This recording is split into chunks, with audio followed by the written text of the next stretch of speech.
Bonjour à tous.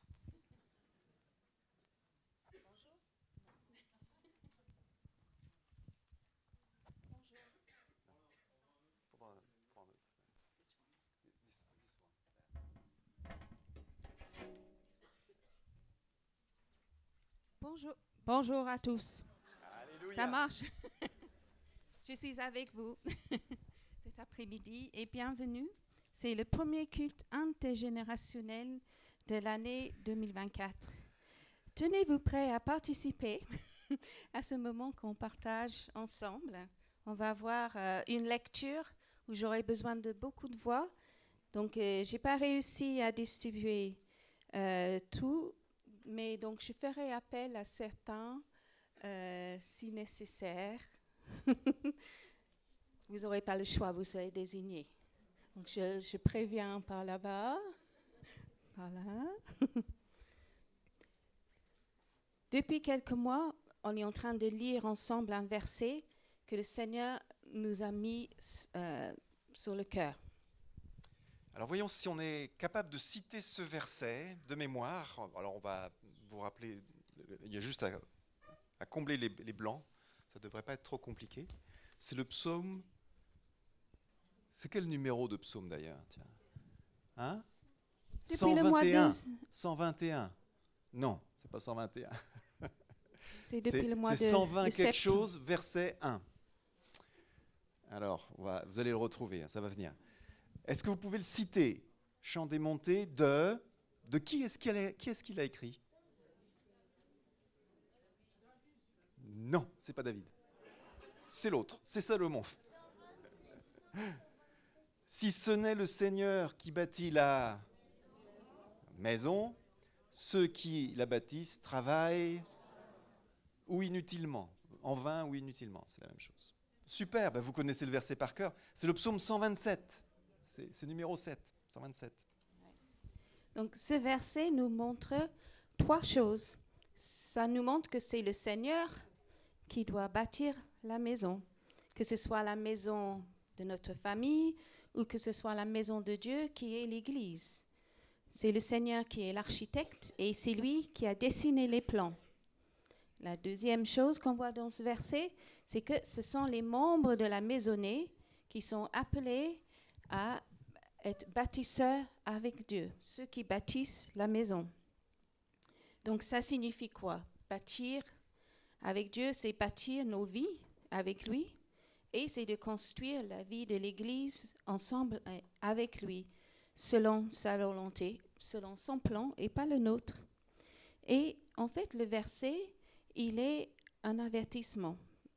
Si nous essayons de bâtir par nous-mêmes, sans penser à Dieu, sans inclure Dieu, sans se référer à Dieu, selon nous-mêmes, nos propres idées, notre travail sera inutile ou en vain. Alors on va s'intéresser à ce mot-là en particulier, c'est le mot inutile ou en vain. Qu'est-ce que ça veut dire de bâtir inutilement?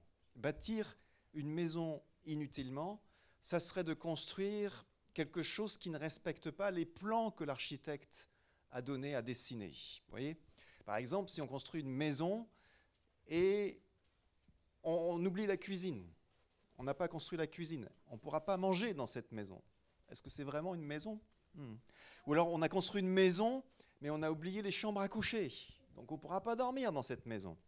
Donc c'est une maison inutile. Ou si on oublie les portes et les fenêtres. C'est embêtant aussi parce qu'on sera pas en sécurité, puis dans le vent en ce moment, en plus, il va faire froid.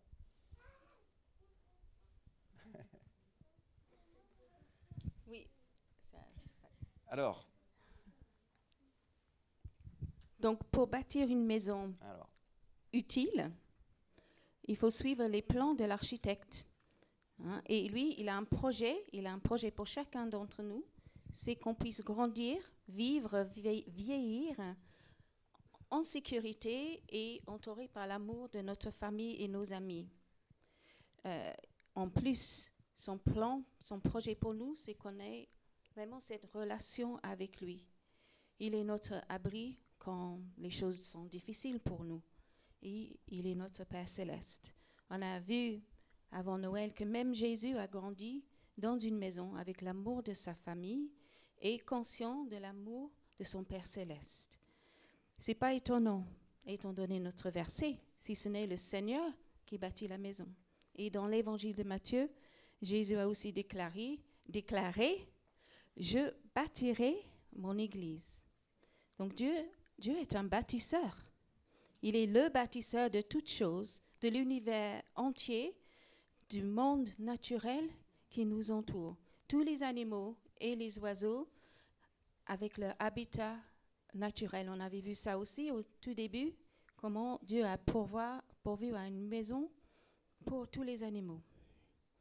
Et c'est lui qui bâtit la maison, la famille, l'estime de soi aussi, de chaque membre de la famille. Et c'est lui qui bâtit sa propre maison, l'Église. Alors, si Dieu bâtit et que Dieu est amour, tout ce que Dieu fait, tout ce que Dieu bâtit, il le fait sur cette fondation de l'amour. Et Jésus a rappelé que voilà, toute la loi, tous les commandements peuvent se résumer dans 2 commandements que vous connaissez par cœur, je suis sûr, mais on va les reprojeter peut-être, les mettre, et vous allez compléter. C'est tu quelque chose, le Seigneur ton Dieu, de tout ton cœur, de tout ton... Ça va ? Tu... Ah ouais, vous connaissez par cœur. Et tu aimeras ton prochain comme toi-même. Tu aimeras ton prochain. Tu aimeras. Donc voilà, on voit que l'amour dans le cœur de Dieu, c'est le fondement de tout en fait. Tu aimeras le Seigneur de ton Dieu de tout ton cœur, de toute ton âme, de toute ton intelligence, et tu aimeras ton prochain comme toi-même. Voilà le fondement, finalement, pour bâtir. Cet après-midi, on va parler de 2 hommes qui rêvaient de construire, de bâtir quelque chose.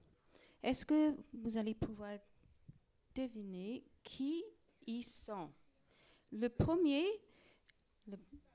il a été le premier roi d'Israël. Oui, Saül.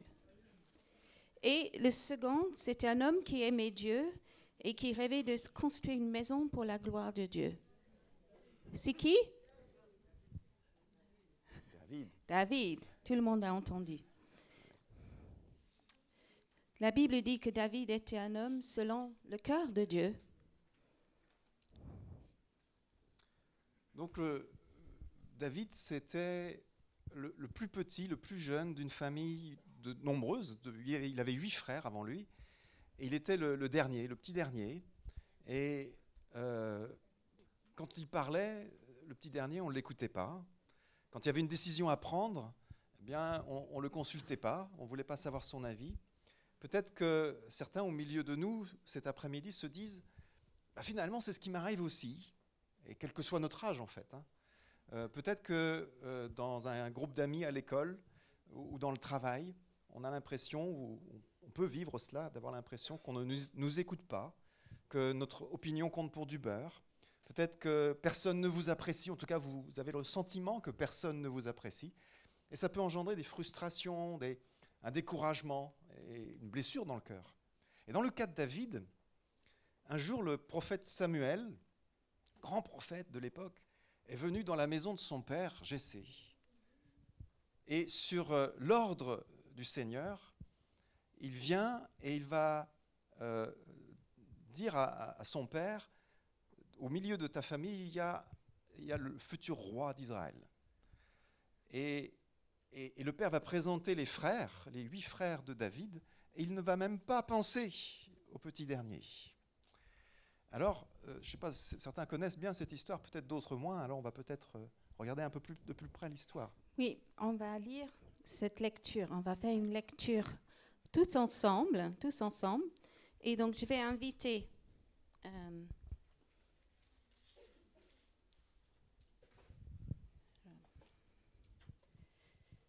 certains qui ont déjà un rôle. Je vais inviter le narrateur. Je vais inviter la voix de Dieu. Je vais inviter Samuel et le prophète Samuel, et je vais inviter le père de David, Jessé. Et Donc, ils sont là, narrateur, Samuel, prophète Samuel. La voix de Dieu. La voix de Dieu. Ouh. Et Jessé, le père de David. Alors, il y a déjà certains frères de David qui sont désignés. Les 2 sœurs de David sont désignées, mais il me manque 5 frères. Donc, je vais prendre les rôles et je vais les distribuer.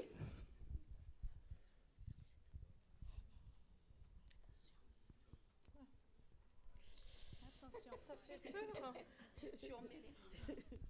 Par contre, les frères de David, vous venez que quand vous êtes appelés.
Le Seigneur dit à Samuel, Seras-tu encore en deuil au sujet de Saul, alors que moi-même je l'ai rejeté et qu'il ne sera plus roi d'Israël? Prends de l'huile et mets-toi en route. Je t'envoie chez Jésé à Bethléem, car j'ai choisi parmi ses fils le roi qu'il me faut. Comment faire? Si j'y vais, Saül l'apprendra et il me tuera. Prends avec toi un veau, tu diras que tu viens m'offrir un sacrifice et tu inviteras Jessé à la cérémonie. Je t'apprendrai ce que tu auras à faire. Tu choisiras avec l'huile d'onction celui que je t'indiquerai comme roi à mon service. Samuel obéit et se rendit à Bethléem. Les anciens de la ville, tout tremblants, vinrent au-devant de lui et demandèrent.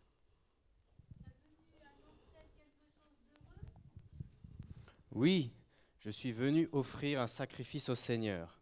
Préparez-vous pour être saints en vue de la cérémonie. Samuel invita aussi Jessé et ses fils à se purifier et à participer au sacrifice. Lorsque ceux-ci arrivèrent, Samuel aperçut le fils aîné, Eliab. C'est certainement ce beau gosse Eliab que le Seigneur a choisi. Ne te laisse pas impressionner par sa belle apparence et par sa taille imposante, car je ne l'ai pas choisi. Je ne juge pas de la même manière que les êtres humains. Ceux-ci s'arrêtent aux apparences, mais moi je vois jusqu'au fond du cœur. En fait, non, ce n'est pas lui que Dieu a choisi. Viens, mon bel Abinadad. Le Seigneur n'a pas non plus choisi celui-ci, malgré son regard impérieux. Viens, mon grand Shabbat.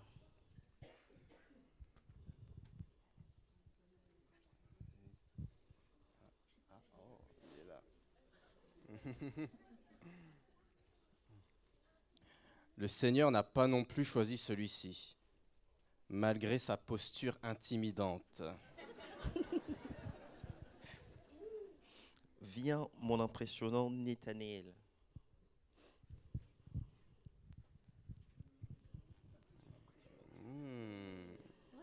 Oh.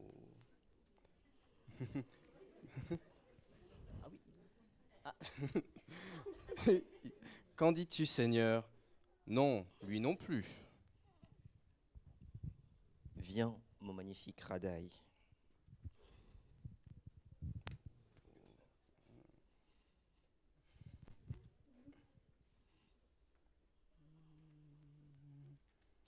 Eh bien, non plus. Viens, mon splendide Osem.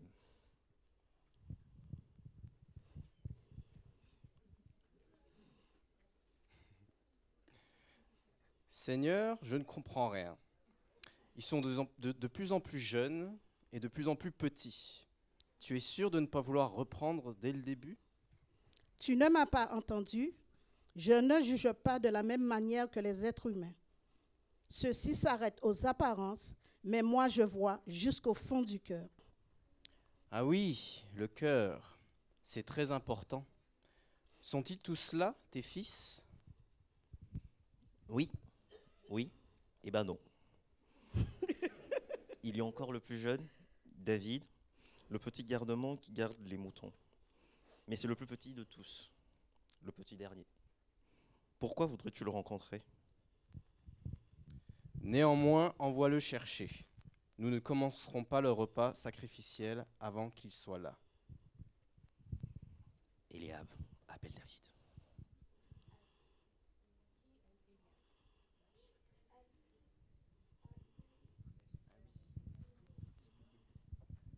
Abinadab appelle David. Non, Shama appelle David. Nathanaël appelle David. Radaï appelle David.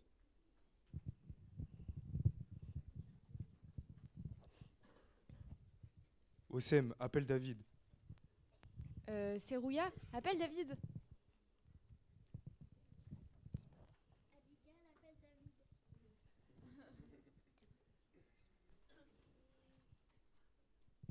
Abigail appelle David. David, viens.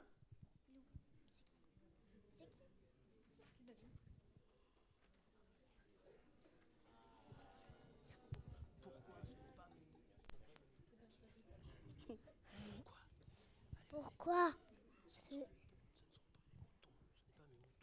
Ce n'est pas mes moutons.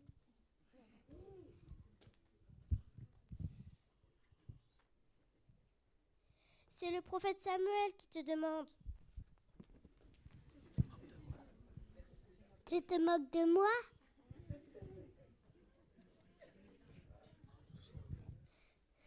Non, c'est... Mais...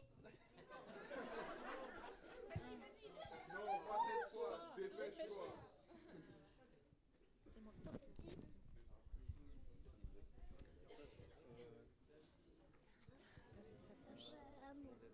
Le jeune homme avait le teint clair, un regard franc et une mine agréable. Samuel, c'est lui, choisis-le comme la tête de David en présence de ses frères et sœurs. Ok. Samuel, c'est lui, choisis-le comme roi avec l'huile d'onction. Samuel prit l'huile et en versa sur la tête de David, en présence de ses frères et sœurs. L'Esprit du Seigneur fut avec David dès ce jour-là.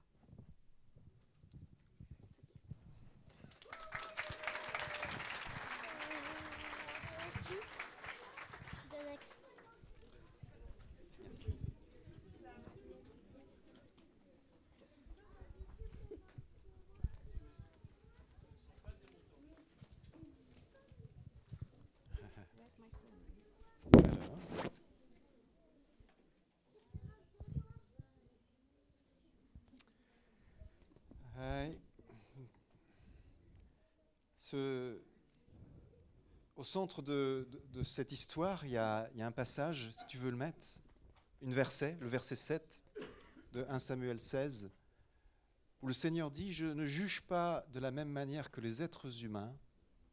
Ceux-ci s'arrêtent aux apparences, mais moi je vois jusqu'au fond du cœur. » C'est le cœur qui compte et pas l'apparence physique. Et ce verset nous renseigne, nous montre pourquoi Dieu a choisi David, mais aussi pourquoi il avait rejeté Saül, parce qu'il venait choisir un nouveau roi, parce qu'il avait rejeté le premier roi qu'il avait choisi. Alors, on va parler de Saül pendant quelques moments. Voilà, on comprend bien, d'après le verset, qu'il devait y avoir un problème avec le cœur de Saül. Il était très grand, il était très impressionnant, mais au fond de lui, ça n'allait pas très bien. Alors, même tout le monde l'admirait. On lit aussi dans 1 Samuel 9, oui, on peut lire Kish avait un fils nommé Saül, un beau jeune homme. Personne en Israël n'avait de plus belle allure que lui. Il dépassait tout le monde d'une tête. Et donc Dieu avait bien ordonné à Saül de loin de roi en Israël au début. Mais pourquoi ? Pourquoi ? Puisque par la suite, il l'a rejeté. Eh bien, c'est parce que le peuple de Dieu avait réclamé un roi. Ils avaient Dieu comme roi, le meilleur roi qui soit, le créateur de toutes choses, et pourtant, ils ont dit non, on veut être comme toutes les nations autour de nous, on veut notre roi terrestre, on veut un homme qu'on peut voir, et donc plutôt que de se laisser conduire par les prophètes de Dieu, ils voulaient avoir quelqu'un qui règne sur eux. Alors Dieu leur a donné ce qu'ils ont demandé. Des fois, c'est dangereux d'insister auprès de Dieu quand on veut quelque chose, parce que lui, il sait ce qui est le mieux pour nous. Dieu leur donne un roi selon leur volonté, leurs critères, quelqu'un qui avait toute l'apparence d'un grand roi. Mais le cœur de Saül était égoïste. Il était soumis à personne, ni Dieu, ni le prophète, ni personne. Et son cœur égoïste, centré sur lui, égocentrique, eh bien, s'est manifesté tout au long de sa vie. Et un jour, lorsque le prophète Samuel n'est pas arrivé au rendez-vous convenu à l'heure, eh bien, Saül a désobéi en offrant lui-même un sacrifice alors qu'il ne devait pas le faire. Et il a rejeté la parole du prophète, et il a rejeté aussi, bien sûr, la pensée de Dieu, la volonté de Dieu. C'est à ce moment-là que Dieu l'a rejeté, parce qu'il a, à ce moment-là, perdu ce mandat, cette onction pour être roi. Alors, qu'est-ce qui est arrivé dans le cœur de Saül ? Peut-être que dans son enfance, les parents de Saül, fiers de leur fils, avaient encouragé cet égoïsme.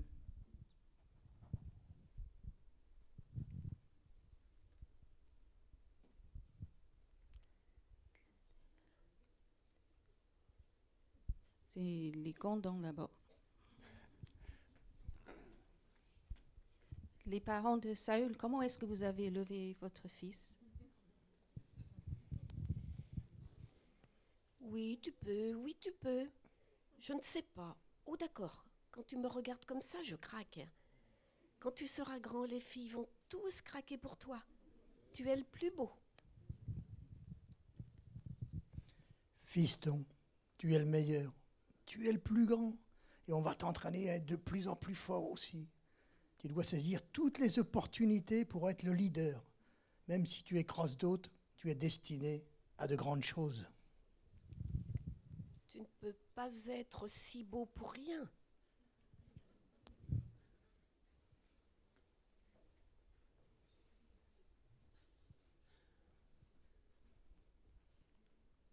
Donc, ce type d'éducation-là pouvait faire croire, par exemple, qu'il était vraiment au-dessus des autres, meilleur que les autres et plus qualifié que tout le monde.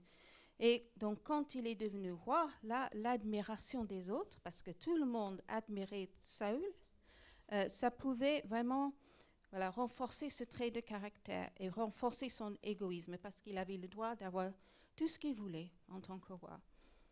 Alors, c'est comme ça que lorsque le prophète Samuel a été en retard, Saül se serait, par exemple, indigné. Alors, où est ado numéro 1?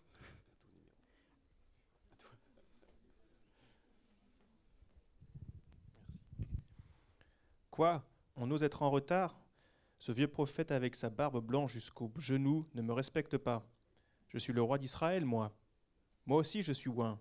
Je n'ai pas besoin de lui pour offrir le sacrifice. Je fais ce que bon me semble. Ah oui, c'est peut-être comme ça que Saül parlait à l'intérieur de lui. Alors c'est peut-être comme ça, mais la Bible ne le dit pas. Alors ça peut être autrement aussi. Et peut-être que les parents de Saül, au contraire, ont été trop durs avec lui.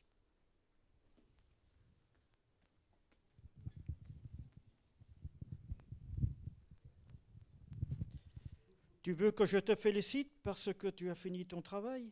Eh bien non. C'est normal que tu participes aux travaux de la maison. Pourquoi je te remercierais pour cela? Tu devrais me remercier parce que je t'apprends et redoubler d'efforts pour montrer ta gratitude. Eh bien, cette fois, c'est raté.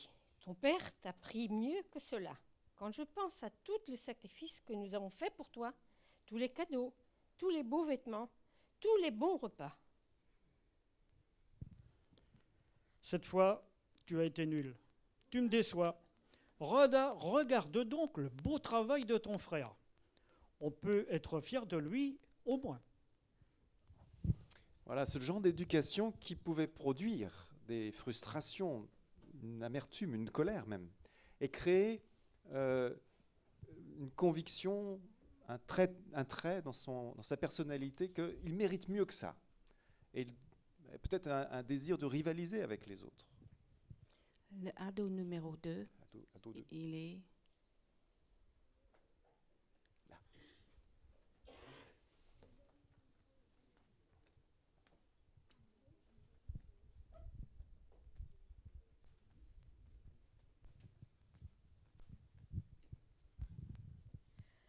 Comment cela se fait que le prophète est en retard? Comment je suis censée faire sans lui? Il ne pense pas à moi? Eh bien, je vais montrer à tout le monde que je n'ai pas besoin de lui. Je vais saisir l'opportunité et montrer à tout le monde ce que je suis capable de faire. Ce sera bien fait pour lui. Ou bien, peut-être qu'il se sentait dévalorisé, moins que rien, humilié en permanence. Ça pouvait créer du découragement, de la jalousie, et même une forme de paranoïa.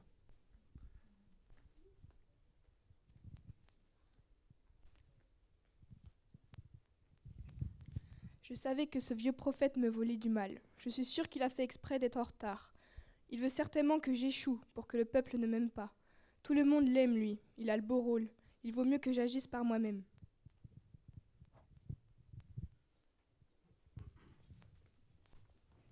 Bon, c'est des suppositions tout ça, parce que la Bible ne dit pas.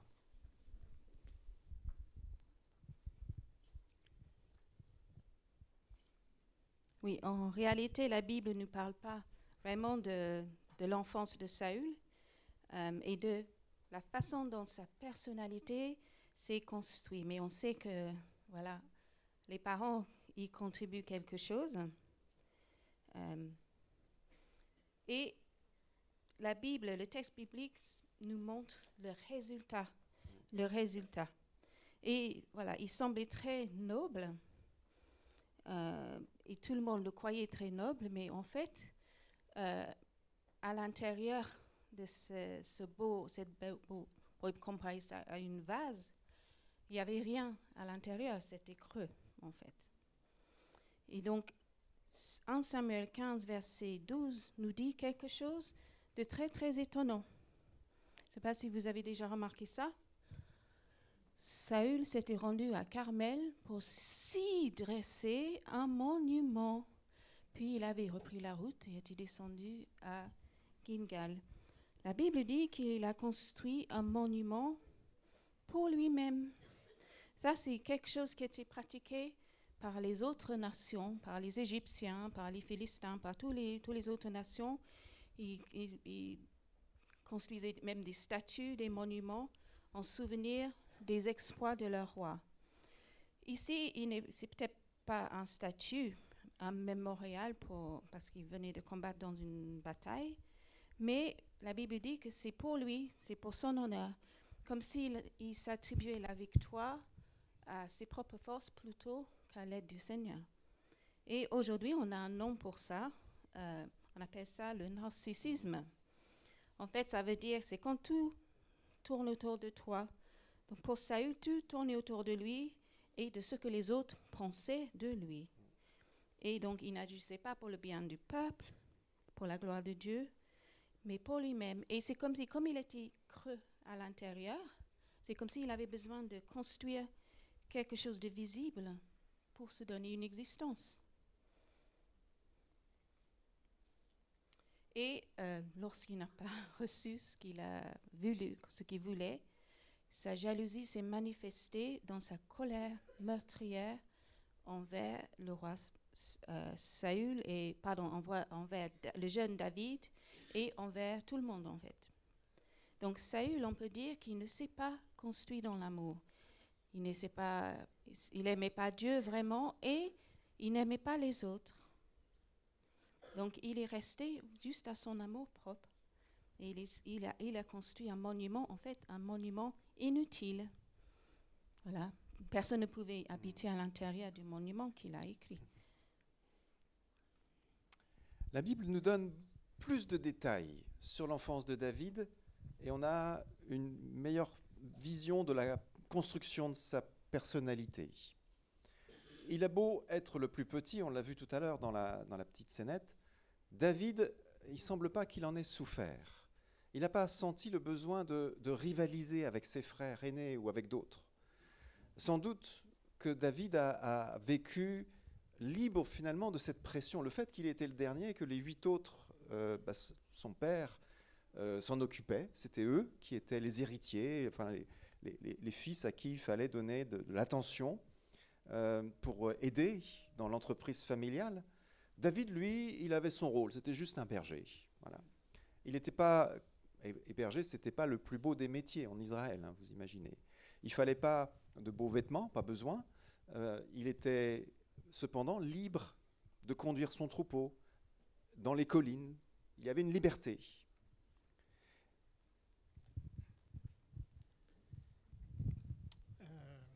Tiens, fiston, tu as grandi, il est temps que j'apprenne un métier à Hossein. Comme tes frères avant toi, à ton tour d'être berger, de veiller sur les brebis. C'est un travail important que je te confie, David. Nous sommes dépendants de nos bêtes pour leur laine et pour nourrir la famille. Nous comptons sur toi. Voilà, il a été responsabilisé et ce métier, ce travail a été formateur pour David. Il a appris finalement à prendre soin des brebis, de leurs petits, et à développer probablement une compassion. En tout cas, la suite de son histoire nous le montre. Et les premiers versets du psaume 23 qu'il a composé nous montrent que ces choses l'ont inspiré. Si tu mets « Le Seigneur est mon berger, je ne manquerai de rien. Il me fait coucher dans de verts pâturages. Il me dirige vers des eaux paisibles. » Une bonne formation pour devenir un roi. David a aussi appris à être courageux, à risquer sa vie pour ses brebis, en les défendant contre les bêtes sauvages. Je pense qu'il a dû aussi apprendre l'humilité, à ne pas se croire au-dessus des autres, parce qu'il était très éloigné de sa famille, souvent, et des affaires du pays. Mais avant tout, David a cultivé une relation d'intimité avec Dieu, dans la solitude qu'il vivait auprès des troupeaux. Il a été témoin, on peut imaginer, d'une multitude de couchers et de levées de soleil. Il a veillé sous l'immensité du ciel étoilé, sans être gêné par la pollution lumineuse des grandes villes comme aujourd'hui. Il a admiré la grandeur des montagnes, la beauté des paysages, il a observé de près les créatures vivantes, il a vu tout ce qui se passait dans la nature. Et grâce à cette observation, il est devenu un adorateur du Dieu créateur, du grand architecte de toutes choses qui pourvoit aux besoins de l'homme. Et il avait des heures et des heures à sa disposition pour s'entraîner à jouer de la harpe.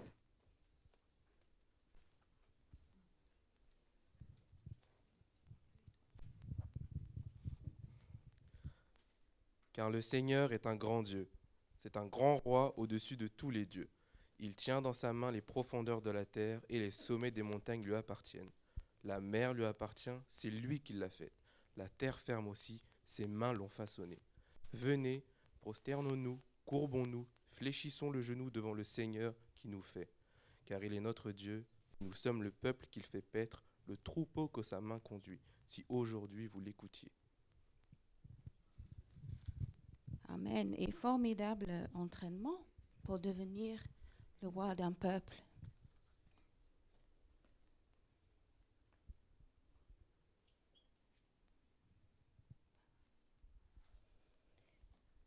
Oui, ce métier a été formateur pour David. Il a appris... Ah non, ça c'était toi. On est un peu plus loin. Oui. Sur le plan physique, mais aussi sur le plan spirituel, David a été formé. Et tout au long de sa vie, ces années de berger ont été une source d'inspiration. On le voit à travers tous les autres psaumes. Et c'est sans doute sa capacité à adorer Dieu qui l'a secouru toutes les fois où il était en difficulté, quand il était pourchassé par Saül, quand il a dû partir dans le désert. C'est son cœur d'adorateur, sa relation d'intimité avec le Seigneur qui l'a permis de continuer. Contrairement à Saül, David n'était pas centré sur lui-même. David était centré sur Dieu. Un jour, David va être confronté à une scène qui va le mettre en colère. Alors que le peuple d'Israël est en guerre contre les Philistins, il y a un guerrier philistin, un guerrier ennemi qui se lève et qui commence à menacer un géant, Goliath, qui menace le peuple d'Israël et qui se moque du peuple d'Israël et par là même se moque de Dieu en fait. Et en combattant Goliath, David a montré qu'il avait finalement une bonne estime de lui. Il n'avait pas besoin d'être un grand guerrier, il n'avait pas la grosse tête, mais il était conscient de ses capacités et il a mis ce qu'il était capable de faire au service de Dieu. Et il n'avait pas non plus donc, de complexe d'infériorité. Comme l'apôtre Paul l'a écrit en Romains 12, il a écrit « Ayez une idée juste de vous-même, chacun selon la part de foi que Dieu donne. » Donc la différence entre Saül et David, elle se situait au niveau de leur cœur, de leur être intérieur. Et la différence entre ces deux hommes se mesure finalement à l'intimité qu'ils avaient chacun avec Dieu. David savait qu'il existait parce que Dieu l'avait créé et que Dieu l'aimait. Et même quand Saül a essayé de le tuer, David a continué de respecter le roi et d'obéir à Dieu. Donc, Saül, il s'est construit un monument complètement inutile. David, lui, il a construit de façon utile, mais aussi inutile. Donc, David a construit de façon utile un royaume pour Israël. Et il a construit la maison royale d'où sortirait Jésus-Christ le Messie.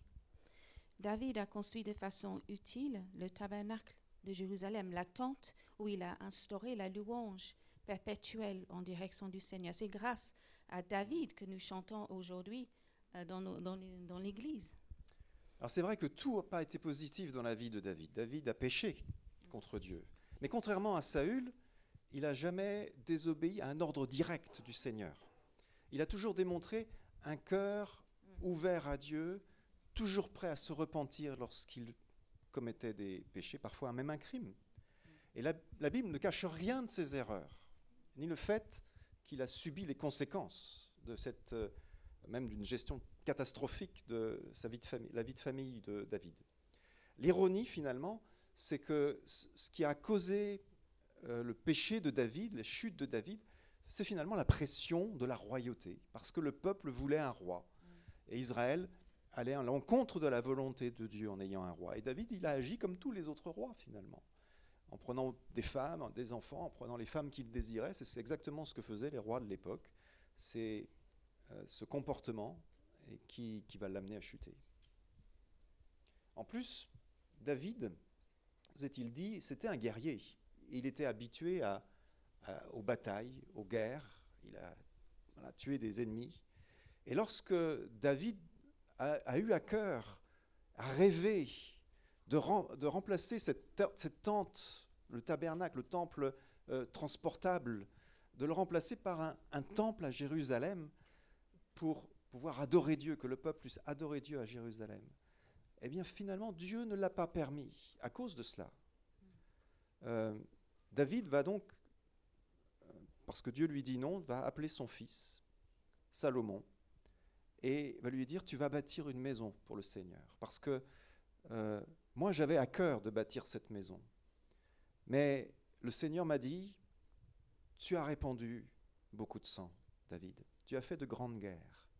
Tu ne bâtiras pas une maison pour mon nom, car tu as répandu devant moi beaucoup de sang sur la terre. Mais ton fils va être un homme de paix, de repos, et je lui donnerai du repos, je lui donnerai la paix, la tranquillité en Israël, et c'est lui qui bâtira une maison pour mon nom. Lui sera mon fils, et je serai son père, et j'affermirai pour toujours son trône royal en Israël. Ce que Dieu désire, c'est que la paix règne dans l'Église et dans les maisons. Et c'est sans doute ce genre de considération que Salomon pouvait avoir en tête lorsqu'il a composé le psaume 127. Chant des montées, déjà monter à Jérusalem pour adorer le Seigneur, de Salomon. Si ce n'est le Seigneur qui bâtit la maison, ceux qui la bâtissent travaillent inutilement. Il avait bien appris les leçons de la vie de son père et de Saül, de l'histoire d'Israël.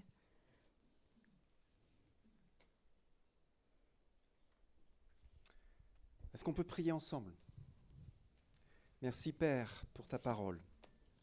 Merci parce que en Jésus, ton Fils, nous avons découvert cette vie que tu offres à tous ceux qui s'approchent et croient en toi et mettent leur confiance en toi. Et Seigneur, c'est vraiment du plus profond de notre cœur, reconnaissant que nous voulons venir à toi jour après jour et développer cette vie d'intimité, d'aimer Dieu de tout notre cœur, de tout notre être, de toute notre pensée. Parce que Seigneur, tu nous as aimés le premier. Et nous voulons découvrir dans cette intimité, Seigneur, tout ce dont nous avons besoin pour bâtir une vie qui te glorifie, une vie qui, Seigneur, manifeste qui tu es dans ce monde. Pour bâtir nos relations les uns avec les autres, pour bâtir l'Église que toi tu bâtis. Parce que tu agis dans nos cœurs, tu agis dans nos vies, tu agis dans ton Église. Tu es le bâtisseur. Que toute la gloire te revienne donc, Seigneur. Amen. Amen.